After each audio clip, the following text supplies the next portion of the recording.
ఈ రోజు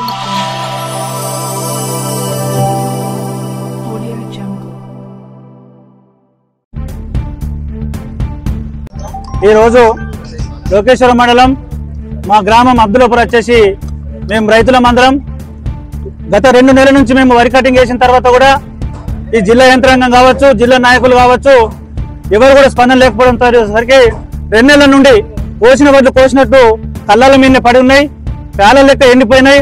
అయినప్పటికీ కూడా రైస్ మిల్లర్లు, గోదాం యజమానులు ఆంక్షలు విధించి 42 కిలోలు, 43 కిలోలు, ఇష్టం వచ్చిన రైతులు 44 కిలోలు జోకుమనడం ఎంతవరకు సమంజసమని చెప్పేసి ఈ రైతాంగం పట్ల మేము అడుగుతా ఉన్నాం.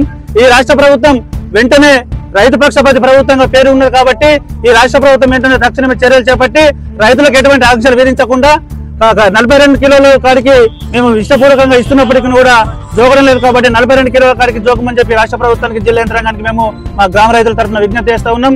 అదేవిధంగా ఒకవైపు రైతు బంధు రాలే, ఒకవైపు రుణమాఫీ రాలే, మరోవైపు ఎటువంటి ప్రభుత్వ స్థాయి లేకపోయినప్పటికీ కూడా ఈ రోజు మేము పండించిన పంటని, ఆరేళ్ళ శ్రమించినటువంటి పంటని మేము అమ్ముకోవడానికి కూడా ఆంక్షలు విధించి మమ్మల్ని ఇబ్బందుల పాలవుతున్నాం. కాబట్టి దయచేసి రాష్ట్ర ప్రభుత్వం స్పందించి వెంటనే కొనుగోలు చేయాలని చెప్పి ఈ సందర్భంగా రాష్ట్ర ప్రభుత్వాన్ని విజ్ఞప్తి చేస్తా ఉన్నాం.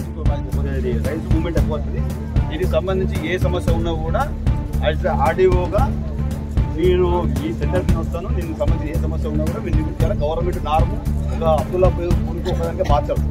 నార్మ్ అనేది తెలంగాణ వ్యాప్తంగా ఎట్లయితే rice mill, Telangana rice mill ఎట్లా ఉన్నా కూడా అబ్దుల్లాపూర్ సపరేట్ కాదు. తర్వాత దానికి చట్టం ఎట్లా ఉంటుందో దాని ప్రకారం మేము చేసుకుంటాం.